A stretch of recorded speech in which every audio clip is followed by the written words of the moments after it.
உலக மக்கள் அனைவருக்குமே சித்தர் வாக்கு ஜோதிடத்தின் மூலம் பாலச்சித்தர் பாலஜனா சிறந்த நல் வணக்கங்களை தெரிவித்துக் கொள்கிறேன். இன்று நாம் என்ன பார்க்க போறோம் அப்படின்னா, செப்டம்பர் மாத பலன்கள். இந்த செப்டம்பர் மாத பலன்கள் யாருக்கு பார்க்க போறோம் அப்படின்னா, ரிஷப ராசிக்கு இன்னைக்கு செப்டம்பர் மாத பலன்கள் சிறப்பான பலன்களாக, அற்புதமான பலன்களாக பார்க்க போறோம். 1/9/2024 முதல் 30/9/2024 வரை இருக்கக்கூடிய சிறப்பான 30 நாட்களுடைய பலன்கள். பொதுவாக இந்த நிகழ்ச்சி மூலம் நிச்சயமாக உங்கள் ஒவ்வொருவரின் பிரச்சனைகள் தீர வேண்டும், நல்லது நடக்க வேண்டும். இங்கே சொல்லுகின்ற ஒவ்வொரு சொல்லும் ஒவ்வொரு வார்த்தையும் நிச்சயமாக உங்கள் ஒவ்வொருவரின் பிரச்சனையை தீர்க்கக்கூடியதாக இருக்க வேண்டும். இந்த நிகழ்ச்சி மூலம் எல்லாருக்கும் நல்லது நடக்க வேண்டும் என்பதில் நான் உறுதியாக இருக்கிறேன். எத்தனையோ வேதனைகள், உங்கள் எத்தனையோ பிரச்சனைகள், எத்தனையோ வேதனைகள். ஒவ்வொரு முறையும் நீங்க ஜாதகத்தை அனுப்பும் போது பார்த்தீங்கன்னா ரொம்ப வேதனைப்பட வேண்டிய விஷயமா இருக்கு. ஏன்னா எல்லாமே தவறான ஜாதகங்களா கையில் வச்சிருக்கீங்க. இங்கே தப்பா நடக்குது, நடக்கல வேதனை. இது எதனால ஏற்படுன்றதா நான் திரும்ப நான் சொல்லிக்கிட்டே இருக்கேன். இங்கே 18 சித்தர்கள் உருவாக்கிய முறைப்படி ரிஷிகள், சப்த ரிஷிகள் 18 சித்தர்கள் பிரம்ம சித்தாந்தத்தின்படி, பிரம்மனால் உருவாக்கப்பட்ட வேத சாஸ்திரத்தின்படி, பிரம்ம சாஸ்திரத்தின்படி உங்கள் ஜாதகம் கணிக்கப்படுகின்றது. ஆக ஜோதிடம் ஒருபோதும் தப்புவதில்லை, தவறுவதில்லை. சித்தர்களும் முனிவர்களும் ரிஷிகளும் சொன்ன முறைப்படி, இறைவனால் உருவாக்கப்பட்ட அந்த ஜோதிட சாஸ்திரத்தின்படி சரியாக கணித்தால் சரியாக நடக்கும். அதில் எந்தவித சந்தேகமே இல்லை. இந்த நிகழ்ச்சியின் மூலம் எல்லாருக்கும் நல்லது நடக்க வேண்டும், அதுதான் ரொம்ப முக்கியம். இந்த நிகழ்ச்சி ஒரு ஏமாற்றத்துக்குரிய நிகழ்ச்சியாக இருக்கக்கூடாது. அவரை பார்த்து அப்படி நடந்துச்சுன்னு சொல்லக்கூடியதாக இருக்க வேண்டும்.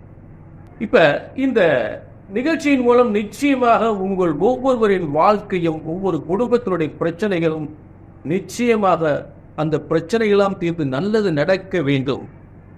பாப்பா, நீங்க உங்க அனுப்புற ஒவ்வொரு ஜாதகத்தையும் பார்த்தா ரொம்ப வேதனை. எப்படி நடக்கும்? தப்பா ஜாதகம் கையில வச்சிருக்கீங்க. தவறான ஜாதகத்தை வச்சுக்கிட்டு, தவறான ஜோசியத்தை பார்த்துக்கிட்டு, இப்ப தப்பான ஜாதகத்தை வச்சுக்கிட்டு தப்பான பலன் தான் வரும். உலகத்துல எல்லா இடத்துலையும் பார்த்துட்டு ஒண்ணுமே நடக்கல எப்படி நடக்கும்? எல்லாமே தப்பா நடந்துகிட்டு இருக்கு. இப்ப என்ன பொறுத்தளவு வேதனைப்படுறேன். உங்களுக்கு என்ன பிரச்சனை நடக்க பார்த்து உண்மையிலே வேதனைப்படுறேன். ஏன்னா முதல் விஷயம், ஜோதிடம் ஒருபோதும் தப்புவதில்லை, தவறுவதில்லை. ஜோதிட சாஸ்திரம் பிரம்ம வேதத்தால் இறைவனால் உருவாக்கப்பட்ட ஜோதிட சாஸ்திரம், மனிதன் உருவாக்கியதல்ல. அதை தான் திரும்ப சொல்றேன். ஜோதிடம் ஒருபோதும் தப்புவதில்லை, தவறுவதில்லை. மனிதர் தவறு செய்கிறார், அதை கணித்து சொல்வதில் தான் தவறு நிறைய ஏற்படும். ஆளுக்கு ஒவ்வொருத்தரும் ஒவ்வொரு விதமான பலன்கள்.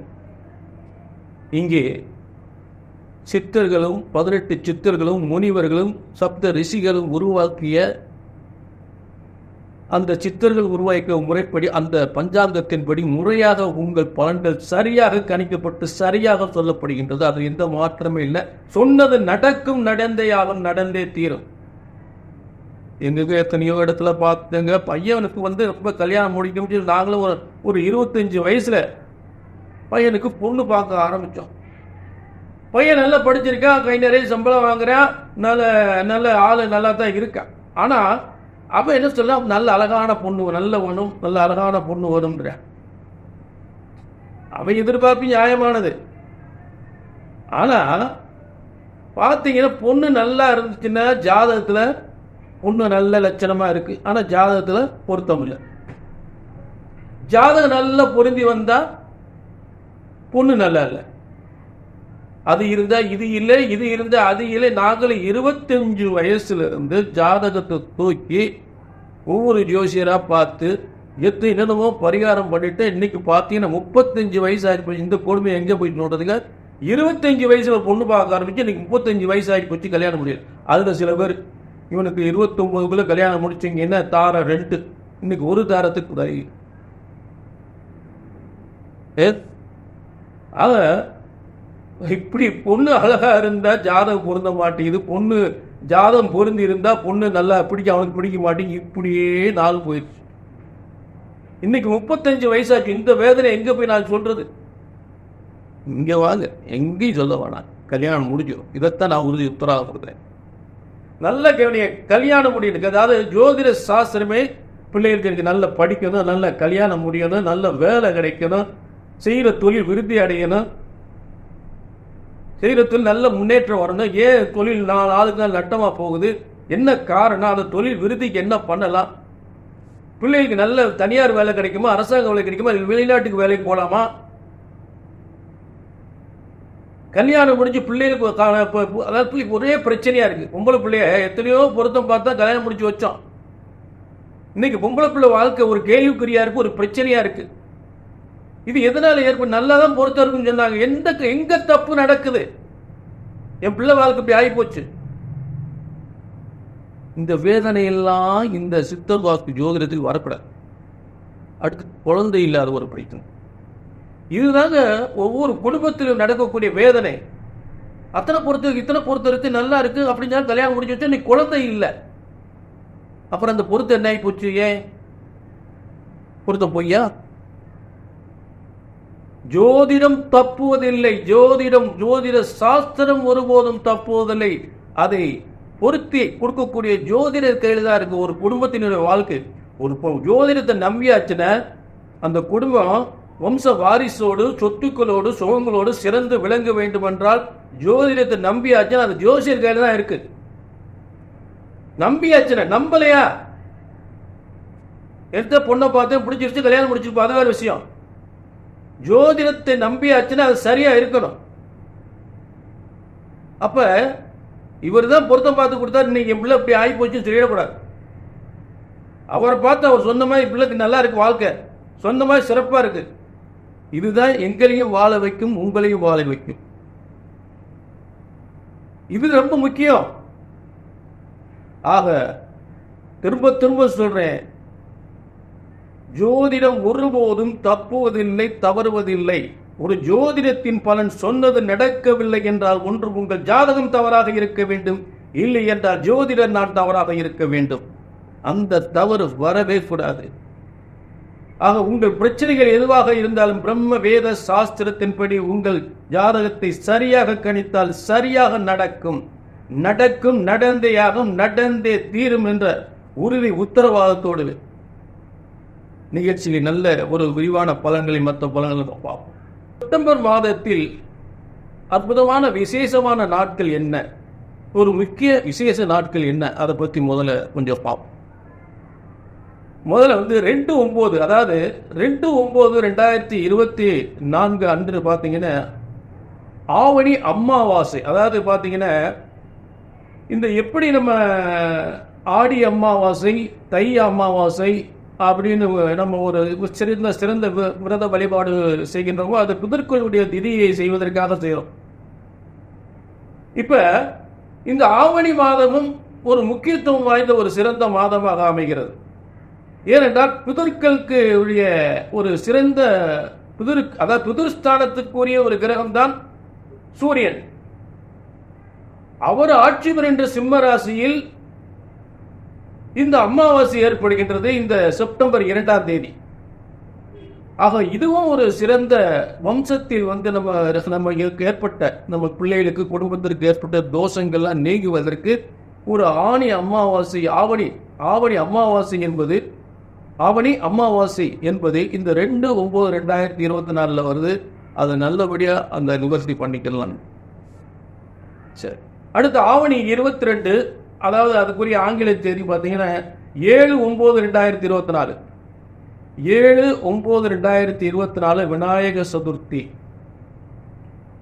விநாயக பெருமானுடைய அவதாரமான அந்த விநாயக சதுர்த்தி நாள் 7/9/2024 உலகமெங்கும் ஒவ்வொரு குடும்பத்திலும் அந்த குடும்ப நலனுக்காக, குடும்பத்தில் பிள்ளைகளுடைய வளர்ச்சி, பிள்ளையுடைய திருமண வாழ்க்கை, சொத்து சுகங்கள், குடும்பத்தில் அத்தனை அத்தனை யோகங்களும் ஏற்படுத்தக்கூடிய அற்புதமான ஒரு நாள் இந்த விநாயகர் சதுர்த்தி.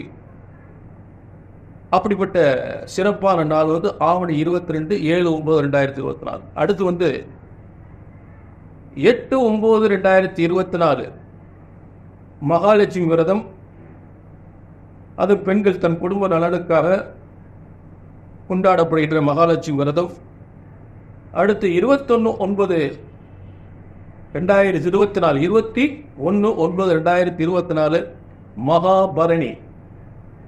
பரணி நட்சத்திரம் எல்லா நாட்களையும் வருகிறது. ஆனால் மகாபரணி என்பது ஒரு முக்கியமான அரசு சம்பந்தப்பட்ட ஒரு காரியங்கள்லாம் செய்து, அரசு வேலைக்கான முயற்சிகள் செய்து, இல்லை சொந்த தொழிலுக்கான முயற்சிகள் செய்து, அந்த சொந்த தொழிலை உருவாக்கக்கூடிய, அந்த சொந்த தொழிலை ஆரம்பிக்கக்கூடிய ஒரு சிறந்த நாளாக மகாபரணி என்று சொல்லக்கூடிய ஒரு சிறந்த நாள். பெண்களுக்கு திருமணம் நடக்காதவர்களுக்கு திருமணத்திற்கான ஒரு ஏற்பாடு, அதாவது அதற்கான வழிபாட்டுக்குரிய ஒரு நாளை உருவாக்கக்கூடியது இந்த மகாபரணி என்று சொல்லக்கூடியது.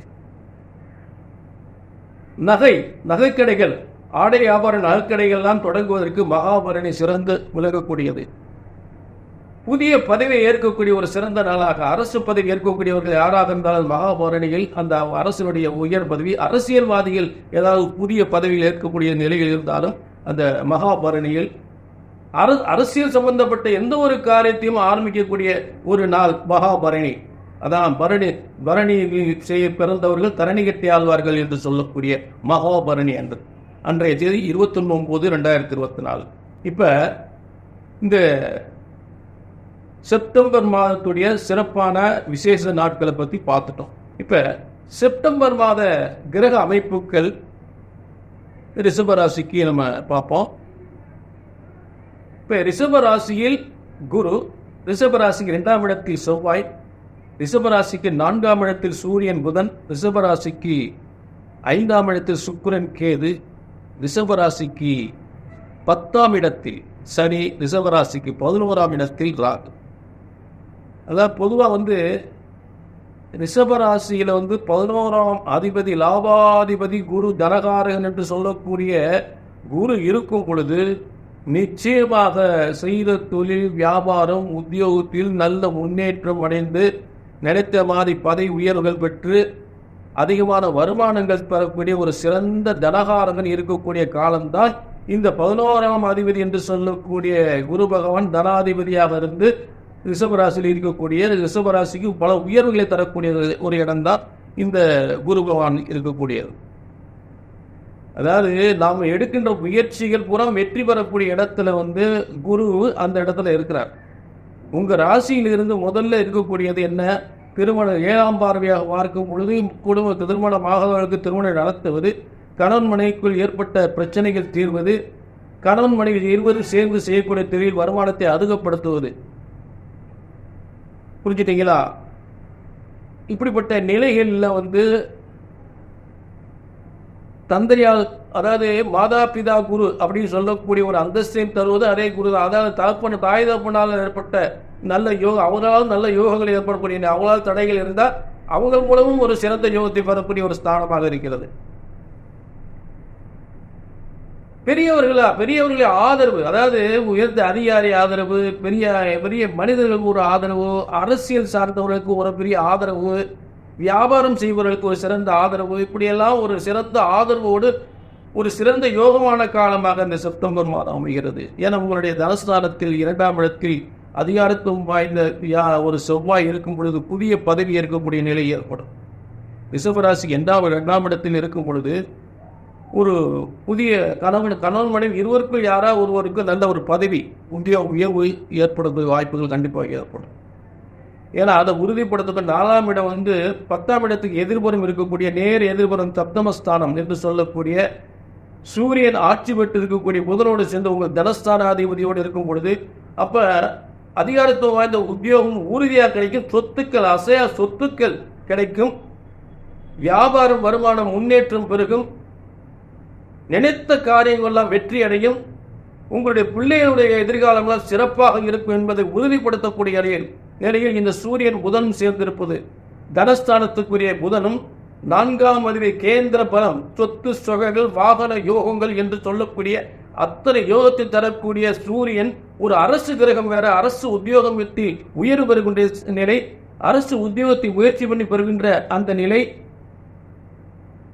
இயற்கை அரசு உத்தியோகத்தில் இருக்கக்கூடிய புகழ், பதவி உயர்வு, புகழ், பேரும் புகழும் கிடைக்கக்கூடிய யோகங்கள், இப்படிப்பட்ட அரசியல் இருப்பதாலும் சரி, அரசியல் நடத்தக்கூடியவர்களுக்கு ஒரு சிறந்த யோகத்தை கொடுக்கக்கூடிய சிறந்த காலமாக இந்த செப்டம்பர் மாதம் அமைகிறது. மேலும் ரிஷபராசிக்கு அதிபதி ஒரு சுக்கிரன் கேதுவோடு ஒரு தற்காலிகமாக இருக்கிற, அதில் பெரிய பாதிப்பு கேதுவோட இருக்கக்கூடிய நிலை பூர்வ புண்ணிய ஸ்தானத்தில். ஆக வீட்டில் பெரியவங்க யாராவது இருந்தால் அவங்களுக்கு ஏதாவது ஒரு பிரச்சனைகள் கொடுக்கும் என்பது அடிக்கடி சொல்லிக்கிட்டு இருக்கேன். பெரிய உங்களுக்கு தான் ரிஷபராசிக்கு பெரிய பாதிப்பு ஏற்பட போவதில்லை. இப்போ இந்த நிலையிலிருந்து நமக்கு செப்டம்பர் ஆரம்பிக்கும் போதே நமக்கு ஒரு சிறந்த ஒரு காலமாக ஒரு 1/9/2024 முதல் 6/9/2022 எந்த காரியம்னாலும் மிகப்பெரிய வெற்றி அடையும். தொழில் வளர்ச்சிகள், வியாபார விருத்திகள், பதவி உயர்வுகள், வேலை வாய்ப்புகள், வருமானம் அதிகப்படுவது, இதெல்லாம் 1/9/2024 முதல் 6/9/2024 ரொம்ப சிறப்பாகவே இருக்கும்.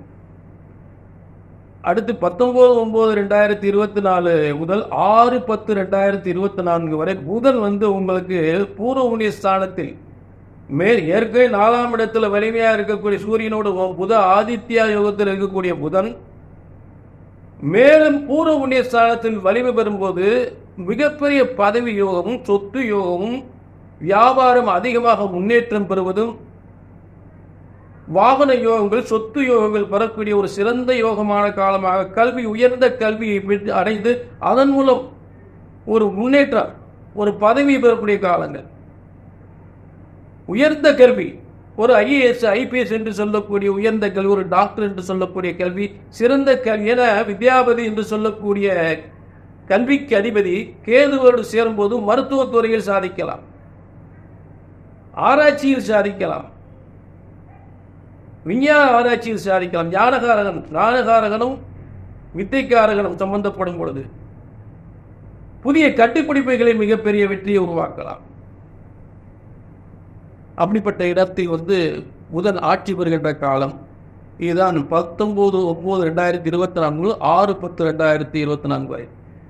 மேலும் பார்த்தீங்கன்னா அதே 19ஆம் தேதி 19/9/2024 உங்களுக்கு சுக்கிரன் உங்களுக்கு ராசி ரிஷபராசிக்கு அதிபதியை துளாராசியில் ஆட்சி பெறுகின்றது. அதாவது ரிஷபராசிக்கு யோகஸ்தானம் துளாராசி. அந்த துளாராசி ரிஷபராசிக்கு அதிபதியே துளாராசிக்கு அதிபதி தான்.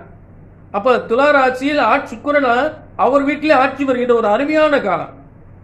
அப்ப நீங்க எந்த அளவுக்கு உங்களுக்கு முன்னேற்றம் இருக்கும் தெரியுங்க. வேறு வியாபாரமாக இருந்தாலும் சரி, ஒரு புதிய வேலைக்கு முயற்சி பண்ணாலும் சரி, ஒரு அதிகாரத்துவம் வாய்ந்த புதிய வேலைக்கு ஒரு IAS IPS என்று சொல்லக்கூடியது, இல்லாட்டி ஒரு மருத்துவத்துறை,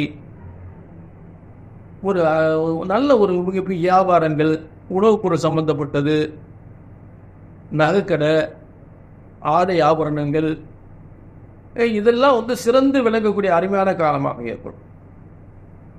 புரிஞ்சுட்டீங்களா? ஆக இதெல்லாம் மாற்றங்கள். செப்டம்பர் மாதத்தில் கிரக மாற்றங்கள் உங்களுக்கு என்னென்ன புதன் மாறுறாரு, சுக்கிரன் மாற வலிமையோட புதன் 2 சக்திகள் இருக்கு அந்த இடத்துல. கண்ணியில பார்த்தீங்கன்னா மூலத்திரிகோணம், கண்ணிக்கு மூலத்திரிகோணம் வேற, ஆட்சி வேற, உச்சம் வேற. கன்னிக்கு ஆட்சி வீடு மட்டும் இல்ல, அந்த இடத்துல புதன் உச்ச வீடும் கூட. 2 சக்திகள் அந்த இடத்துல இருக்கு. புரிஞ்சுட்டீங்களா? சரி, அடுத்து பார்த்தீங்கன்னா சனிவான் 10ஆம் இடத்துல தொழில் ஸ்தானத்தில், அதாவது ஒரு 4ஆம் இடமும் 10ஆம் இடமும் வலிமையாக இருந்தாலே தொழில் வியாபாரங்கள் மிகப்பெரிய வெற்றி அடையும். இப்போ 4ஆம் இடத்துல ஏற்கனவே சூரியன் வலிமையாக இருக்கிறார், ஆட்சி பெற்றுறார். அதை 10ஆம் இடத்துல சனி ஆட்சி பெற்றிருக்கிறார். எப்பொழுதுமே பார்த்தீங்கன்னா இந்த வழக்கமாக இந்த சிம்ம ராசியில் இருக்கிறவங்களுக்கு கும்பராசியில் இருக்க ஒரு டச்சு எடுத்துக்கிட்டே இருக்கும், இணைப்பு இருந்துக்கிட்டே இருக்கும். அப்படிப்பட்ட கிரகங்கள் அந்த இடத்துல இருக்கும்போது உங்கள் தொழில் வளங்கள் முன்னேற்றங்கள் சிறப்பாக இருக்கும். இயல்பாக பாருங்களேன், ஒரு சிம்மராசியில் கும்பராசியில் நல்ல ஒரு அணுகுமுறை, அவங்களுக்குள்ள பிரச்சனைகள் வராது. அப்படிப்பட்ட அமைப்பில் இருக்கும்போது உங்களுடைய முன்னேற்றங்கள் சிறப்பாக இருக்கும் சொல்லக்கூடிய விஷயங்கள். அந்த மாதிரி இடங்கள் 4, 10ஆம் இடத்தில் கிரகங்கள் வலிமையாக இருக்கும் பொழுது தொழில் வியாபாரம் வருமானங்கள் அதிகப்படும் என்பது மாற்றமே இல்லை. அடுத்து உங்களுக்கு லாபஸ்தானத்தில் ராகு உட்கார்ந்துருக்கார். அப்போ பூர்வ புண்ணியஸ்தானத்தில் கேது இருந்தால் இந்த மாதிரி நம்ம வியாபாரிகள், வெளிநாடு, வெளி மாநிலங்கள், வேறு இன ஜாதி மக்கள் மிகப்பெரிய வருமான முன்னேற்றத்தை பெறக்கூடிய நிலைகள், தெய்வ சக்தி, தெய்வங்கள் வலிமை, அதாவது நம்மளுடைய தெய்வங்கள் வழிபாட்டின் மூலம், தெய்வ சக்தி மூலம் மேலும் அதிகமான செல்வங்கள் பெறக்கூடிய நிலை, நம்ம பிரச்சனைகள்லாம் தீரக்கூடிய நிலை. ராகு 11ஆம் இடத்தில் வெற்றி ஸ்தானத்தில் இருக்கும் பொழுது அது ரிஷபராசியை பொறுத்தவரை எல்லாமே சிறப்பாக இருக்குது. தனஸ்தானத்தில் செவ்வாய், 4ஆம் இடத்தில் கேந்திரத்தில் சூரியன், புதன், ஆதித்ய யோகம். மேலும் புதன் அடுத்த ஆட்சி பெறுகின்ற காலம் 19ஆம் தேதி 19/9, அதே 19/9 சுக்கிரன் ஆட்சி பெறுகின்ற காலம். இப்படி ஒரு சிறப்பான யோகங்களாக இருக்கு. ஆக செப்டம்பர் மாதம் என்பது ரிஷபராசிக்கு அற்புதமான அனைத்து யோகங்களுமே இருக்கு. இதில் ஏதாவது உங்களுக்கு சரியாக நடக்கலை அப்படின்னா கண்டிப்பாக உங்களுக்கு தனிப்பட்ட ஜாதகம் சரியில்லை. அப்போ உங்களுடைய பிறந்த ஜாதகத்தை தெளிவாக பார்த்துக்கணும். கீழே நம்பர் இருக்குது, நம்பர் நோட் போயிட்டு ஒரு அப்பாயின்மெண்ட் வாங்கிட்டு உங்கள் சந்தேகங்கள், பிரச்சனைகள் என்னதான் இருக்குன்னு பார்ப்போம். அது நல்லபடியாக எதிர்காலம் சிறப்பாக இருப்பதற்கு என்ன செய்யணுமோ அதை தெளிவான முறையில் உங்களுக்கு அந்த விளக்கத்தை கொடுத்துருவோம். அதாவது ஜாதகம் பார்க்குறது பெரிய விஷயம் இல்லை, அவரை பார்த்து அப்படி நடந்துன்னு சொன்னேன். எங்கெங்க எத்தனையோ இடத்துல ஜாதகம் பார்த்துட்டு ஒன்றும் நடக்கலையாங்க. இன்னைக்கு உலகத்தில் இதாக பெரிய பிரச்சனையாக இருக்குது. அங்கே அவரை பார்த்து நடக்கலை, இவரை பார்த்து நடக்கலை, உங்களை பார்த்தாலும் நல்லா நடக்குமா அப்படின்ற ஒரு வேதனை. திரும்ப திரும்ப சொல்றேன் உங்களுக்கு, ஜோதிட சாஸ்திரம் ஒருபோதும் தப்புவதில்லை, தவறுவதில்லை. பிரம்ம வேத சாஸ்திரத்தால் உருவாக்கப்பட்ட ஜோதிட சாஸ்திரத்தின் மூலம் உங்கள் பிரச்சனைகளே, என்ன பிரச்சனை, கல்யாணம் முடியலையா, வேலை இல்லையா, எத்தனை வருஷம் கல்யாணம் முடியல, எத்தனை வருஷம் வேலை இல்லாமல் இருக்கீங்க, அரசு வேலைக்கு எவ்வளோ நாள் முயற்சி பண்ணுறீங்க, கல்யாணம் முடிஞ்சு எத்தனை வருஷம் குழந்தை இல்லாமல் இருக்குது, குடும்பத்தில் ஒரே பிரச்சனை எப்போ தீரும், இதுக்கெல்லாம் எத்தனையோ இடங்களை ஜாதகத்தை பார்த்து நடக்கலைன்னு சொன்னவங்க ஒரு முறை ஜாதகத்தை கேளுங்க. ஒரு ஜோதிடத்தின் பலன் சொன்னது நடக்கவில்லை என்றால் ஒன்று உங்கள் ஜாதகம் தவறாக இருக்க வேண்டும், இல்லை என்றால் ஜோதிடர் நான் தவறாக இருக்க வேண்டும். அந்த தவறு வரவே கூடாது. ஜாதகத்தை பார்த்தாச்சுன்னா இது இந்த காலத்தில் நடக்கும் நடந்தே தீரும். அந்த உத்தரவாதத்தோடு மீண்டும் ஒரு நல்ல நிகழ்ச்சி சந்திக்கும் வரை உங்களிடம் விடைபெறுகிறேன். நன்றி, வணக்கம்.